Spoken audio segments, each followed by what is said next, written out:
Isa ang tooth decay sa karaniwang problema sa kalusugan ng mga Pilipino.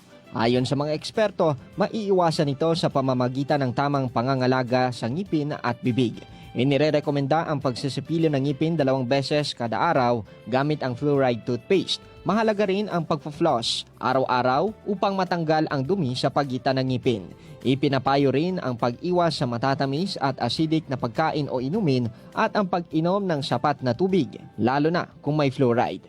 Makakatulong din ang sugar-free chewing gum na may xylitol at ang regular na dental check-up tuwing 6 na buwan upang maagapan ang mga problema sa ngipin. Ayon sa mga dentista, mas madaling iwasan ang sira sa ngipin kaysa gamutin ito. Kaya't ugaliing alagaan ang ngipin upang mapanatili ang malinis at malusog na ngiti. Halim Abbas, NDBC, Bida Balita.